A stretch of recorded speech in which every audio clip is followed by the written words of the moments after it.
અહીંયા ઠંડુ પીવા માટે મેડમ આવી છે અને અહીંયા પાર્કિંગમાં બેઠા. શું છે ભાઈ, મજામાં?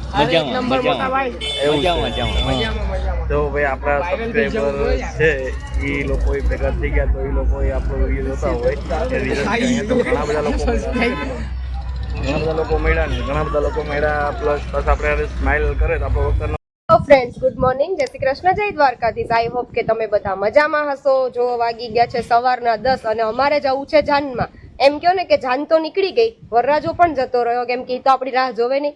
આ નવાબજાદા તૈયાર થાય તો અમે જઈએ ને. આમ જોવો તો કેમ છો બધા, મજામાં? તો અત્યારે બ્લેક પરી રેડી થઈ ગઈ છે અને હું પણ રેડી થઈ ગયો છું. અત્યારે આપણે જવાનું છે લગ્નમાં, જે મેડમે કીધું એમ.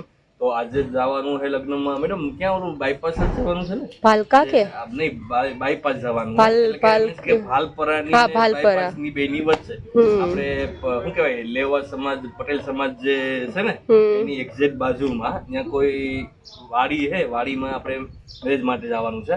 તો હવે હાલ મોડું થાય છે ને ફ્રેન્ડ્સ, કન્ટિન્યુ રહેજો. આજે તો તમને નાનું મોટું જે કંઈ પણ હશે એ બતાવવાનો ટ્રાય કરીશ. ચલો ફ્રેન્ડ્સ, તો અમે તો રેડી થઈ ગયા છે. છેલ્લા 15-20 દિવસથી મેરેજ જ કરીએ છીએ. હવે જોઈએ હજી કેટલા દિવસ બાકી છે મેરેજના. કઈ વાંધો નહીં, તમે વ્લોગમાં કન્ટિન્યુ રહેજો. તો આપણે હવે ઈણા જ પાટિયા જે છે ત્યાંથી તો વટી ગયા છે અને થોડુંક સ્ટોપ આવ્યો, કારણ કે એક દુકાન છે કે જેનો માવો પ્રખ્યાત છે અને કદાચ ભાગ્યે જ હું એવું હશે કે અહીંયા રોકી અને માવો ખાતો હતું. પણ અત્યારે માવાનું મન થયું ફ્રેન્ડ્સ, તો માવો તો મારે ખાવો જ જોઈએ, કારણ કે માવા વગર આપણે ન ચાલે હો. જો આ મેડમ તો અત્યારે સવારના પોરમાં 2-3 કેરી ટપકારી ગઈ છે, એટલે એને તો કંઈ આજે બબલું કંઈ માંગ્યું નહીં કે લીધું નહીં. તો શું કે બબલું નથી ખાવું ને? કેમ નથી ખાવું? તો નથી ખાવું. તો સવારના પોરમાં કેટલી કેરી ખાઈ ગઈ હતી? 2 જ ખાધી હતી, પણ નાની નાની. તો કેરી મારા માટે રાખી છે કે નહીં ફ્રીજમાં? તને તો ક્યાં કેરી ભાવે? પણ ક્યારેક ખાવા થાય ને, તારે રખાય ને. હું કેરી ખાતી હોય તો તું ન કહેતો હોય તમે તો હું કેરીયું ખાઉં છું, તને કેરી નથી. તો ફ્રેન્ડ્સ, એવું છે કે કેરી છે એ ઉનાળાનું ફળ છે અને ફળનો રાજા પણ કહેવાય. પણ ભાઈ કેરી આપણે એટલી બધી ભાવતી નથી. આપણે 1-2 વાર ખાઈ લઈએ આખા દિવસમાં અથવા તો મહિનામાં, તો મજા આવી જાય. તો ચલો, આપણે અહીંયા માવો લેવાનો છે. માવાનો ઓર્ડર આપી દીધો છે ભાઈને. હવે ભાઈ માવો બનાવે છે, તો માવો બની જાય એટલે માવો ખાઈને પછી સીધા આપણે મળીએ હવે લગ્નમાં. ફ્રેન્ડ્સ, જોવો હવે મેરેજમાં જવાનું લેટ થાય છે, પણ આ નવાબજાદાને શું કહેવાય, માવાની જ પડી છે. સવારમાં હું બબલું ખાઉં તો એને પ્રોબ્લેમ છે, બટ એ ગમે એટલા માવા ખાય તો એનો કંઈ વાંધો નહીં. જોવો તો ભાઈ માવા વગર મેળ ના આવે આપણે, અને માવો છે એ આપણી જાન છે. કારણ કે તમે કાલે સવારે એમ કહી દો ને કે વિડિયા બંધ કરી દો, તો એ બંધ કરી દો, માવો ન બંધ કરવું. એ મેડમને ખબર છે. એ હેલ્થ માટે સારો બી નથી ને ભાઈ. મારી હેલ્થ બગડે છે, મારું જે કંઈ પણ બગડે છે એ મારી પર્સનલ મેટર છે. એમાં કોઈને ઇન્ટરફિયર કરવાની રિક્વાયરમેન્ટ જ નથી. કોઈ ના કરે તો કંઈ નહીં, હું તો કરી શકું ને, કેમ કે તારી હેલ્થ બગડે એમાં નુકસાન તો મને જ છે. કંઈ વાંધો નહીં, પ્રયત્ન કરશું કે વિડીયો બંધ કરી દેશું, પણ આ બંધ નહીં થાય. હાલો, મોડું થતું સાંભળી લીધું ને. આ તો મારે માવા મુકાવા નથી, બાકી 1 દિવસ થાય માવા મુકાવામાં. મૂકે શું કરવાનું નહીં. આપણે ફાઇનલી પહોંચી ગયા છે લગ્નના સ્થળે, કારણ કે ત્યાં 2025નું સમૂહ લગ્ન મહોત્સવ કે સમથિંગ 10 થી 15 માંડવા, એટલે કે 10 થી 15 જાનનું આયોજન કરેલું છે સમસ્ત ભાલપરા ગામ વતી. અને અત્યારે અમે હાલમાં, તમે મારી પાછળનું બેકગ્રાઉન્ડ જોઈ શકતા હશો કે ભાલપરા ફાટક છે, અમે ત્યાં પહોંચી ગયા છે. હવે ફાઇનલ લોકેશન અમને ખ્યાલ નથી, હવે કોઈને ફોન કરીએ તો ખબર પડે. શું કે મેડમ? તો હવે જો અહીંયા મોટો બધા ઊભા છે, કોઈને ખબર નથી. પહેલાં છે ને અહીંયાથી જવું પડતું હતું, અહીંયાથી અહીંયા એક આગળ વાડી છે ત્યાં હતું, પણ ત્યાં તો હવે અત્યારે નથી. પણ અત્યારે હવે કોઈને ફોન કરીને જાણીએ અને પૂછી લઈએ કે ભાઈ ક્યાં ફાઇનલી રાખેલું છે, તો ખબર આપણે પડે. હવે કદાચ અહીંયાથી સોમનાથ બાજુ હોઈ શકે. આપણે આવ્યા આ બાજુથી અને હવે જવાનું છે આપણે લગ્નમાં. તો આપણા બ્લોગમાં કન્ટિન્યુ રહેજો, આપણે મજા કરવાની છે. આજે લગ્નની જે કંઈ પણ નાની મોટી શું કહેવાય આયોજન હશે એ તમને હું બતાવીશ, તો મારા બ્લોગમાં તમે કન્ટિન્યુ બન્યા રહેજો. તો ફાઇનલી ફ્રેન્ડ, આપણે લગ્નનું સ્થળ મળી ગયું છે અને અત્યારે હાલમાં અહીંયા રોડના કાંઠે જ છે. અને રોડના કાંઠે એટલી બધી પબ્લિક છે કે આમાં તો મને નથી લાગતું કે આમાં આપણે મેરેજ કરી શકશું. પણ છતાંય કાંઈ વાંધો નહીં, જોઈશું આપણે શું થાય. જો મેડમ અહીંયા એકદમ શાંતિથી ઊભા છે અને હાવ શું કહેવાય ગરમીનો માહોલ છે છતાં અમે મેરેજ કરવા માટે આવ્યા છે. તમને બતાવું થોડુંક લોકેશન લાઈવ કે જો અહીંયા બધા મેરેજના જ લોકો છે બધાય. આ બધા અહીંયાથી આપણે અહીંયા જવાનું છે, અહીંયાથી એક શેરી છે ત્યાંથી આપણે મેરેજમાં જવાનું છે.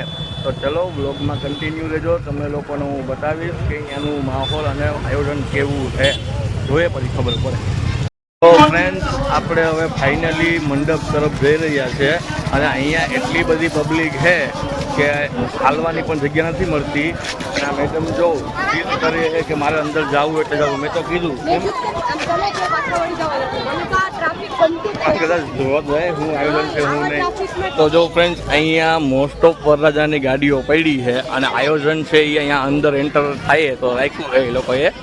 તો અમે અત્યારે હાલમાં અંદર તો એન્ટર થઈ ગયા છે. તો ફ્રેન્ડ્સ આપણે ફાઇનલી અંદર એન્ટર થઈ ગયા અને અંદર એન્ટર થતા તો એટલું માનવ મેરામણ જોયું કે અમે તો આ એક સાઈડ ઊભા રહી ગયા. આ જો મેડમને તો તડકોય બહુ લાગી ગયો છે અને મને તો કીધું મેડમે કે ઘરે એટલે ઘરે જ જવું હોય, આપણે મેરેજમાં રોકાવું નથી. તો મેં એને કીધું કે ભાઈ અત્યારે આપણે આમંત્રણ છે તો આમંત્રણને કારણે અહીંયા આવવું પડ્યું છે. પહેલાં તો તમને હું બતાવી દઉં અહીંનું પાર્કિંગ વ્યવસ્થા. અહીંથી બધા વરરાજાની ગાડી મોસ્ટ ઓફ ત્યાં પડી છે અને અહીંયાથી એન્ટ્રી છે અને અહીંયાથી જવાનું છે સીધે સીધું આપણે આપણા વરરાજા પાસે. તો મેડમ શું કહો, આપણા વરરાજા પાસે આપણે જવું છે કે નથી જવું? એવું છે તો ઘરે જવા માટે અમે રેડી થઈ ગયા છે. પણ હવે મેડમ કેવું છે કાંઈ મેરેજમાં આવ્યા છે તો મેરેજ અટેન્ડ કરીને પછી જ આપણે ઘરે જઈએ. તો જો તમને હું બધી મોસ્ટ ઓફ પબ્લિક દેખાવી દઉં. અને કાકા કેમ છો તમે, મજામાં ને? બસ શાંતિ છે. હા પૂગી ગયા હો કાકા. હાલો બસ અંદર જાય. હાલો હાલો. તો ચાલો ફ્રેન્ડ આપણે અંદર મળીએ. અંદર કેવું માહોલ છે, કેવું નજારો છે એ અંદર જોઈએ. મેડમ અને હું બંને એકદમ ભૂખ લાગી હતી અને ભાઈ અહીં તો જમવામાં થોડુંક અઘરું હતું છતાં અહીં ડીશનો સેટઅપ કર્યો મેડમે અને જમવા બેસી ગયા. જમવામાં છે બીજી ગાંઠિયા અને બિરયાની. તો ચલો ફ્રેન્ડ્સ અમે જમી લઈએ, તમારે જમવું હોય તો આવી જજો. તો ફાઇનલી આપણે આવા ગરમીના માહોલમાં પણ એ જમવાનો વારો આવ્યો તો માન જમી લીધું. હવે મેડમે મને કીધું કે ઠંડુ પીવું છે. ઠંડુ પીવું છે તો પાણીની બોટલ તો એક આખી ગડગડ આવી ગઈ પણ હવે ઠંડુ પીવું છે. આની ફરમાઈશ તો ખતમ થતી નથી. આપણે તો ખાલી 20 રૂપિયાના માવામાં પતી જાય છે. બોલો જો અહીંયા ઠંડુ પીવા માટે મેડમ આવી છે અને અહીંયા પાર્કિંગમાં બેઠા. શું છે ભાઈ, મજામાં? એવું તો ભાઈ આપણા સબસ્ક્રાઈબર છે એ લોકો ભેગા થઈ ગયા તો એ લોકોએ આપણો વિડીયો જોતા હોય એ રીઝન તો ઘણા બધા લોકો મળ્યા ને ઘણા બધા લોકો મળ્યા. પ્લસ બસ આપણે સ્માઇલ કરે તો આપણો વખત ન હોય તો એકબીજા આપણે ખબર પડીએ કે આ વિડીયો જોતા લાગે. તો ચલો ફ્રેન્ડ્સ હવે તો થાકી ગયા છે અને આખા ગરમી થઈ ગયા છે. તો જોઈએ આગળ ઘરે જ જવું છે.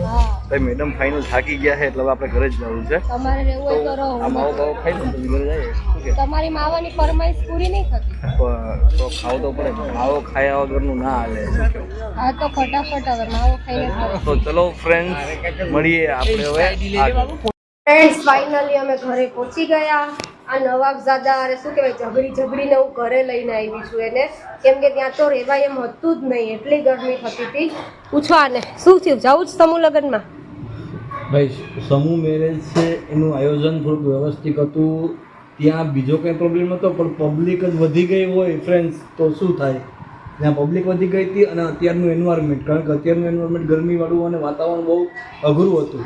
છતાંય પણ જો આવીને થોડુંક મારે એક લિસ્ટ બનાવવું છે તો એના કારણે હું અહીં બેસી ગયો હું. અને તમે લોકો બ્લોગમાં હવે કન્ટિન્યુ ના રહેતા કારણ કે મેડમ હવે એન્ડ આપવાની છે. ફ્રેન્ડ્સ લિસ્ટ શેનું બનાવો તો મને કહો. કોઈ પ્રકારનું લિસ્ટ છે, મારું પર્સનલ લિસ્ટ છે એ બનાવવાનું છે. તો ફ્રેન્ડ્સ જેમાં નવાબઝાદાએ કીધું એમ કે ત્યાં સમૂહ લગ્નનું આયોજન તો બહુ મસ્ત હતું. એટલા બધા માણસોને સાચવવા એ જ બહુ અઘરા છે પણ તો પણ ત્યાંનું આયોજન સારું હતું. એ લોકોનો કંઈ પ્રોબ્લેમ નહોતો પણ શું કહેવાય ગરમી, ટ્રાફિક, માણસો, ઓહો એમ કોને કે ત્યાં તો એક 108 બી બોલાવવી પડી હતી કેમ કે કોઈ બેન હતા એને બીપી ડાઉન થઈ ગયું હતું કે શી ખબર શું હતું. પણ ફ્રેન્ડ્સ મને તો એટલી ખબર પડે કે આવી ગરમીમાં છે ને બીપી ડાઉન જ થાય, બીજું કંઈ ન થાય. કંઈ વાંધો નહીં, હવે આપણે ઘરે આવી ગયા છે. હવે આપણે નવાબે કીધું એમ મળીએ આપણા નેક્સ્ટ વ્લોગમાં.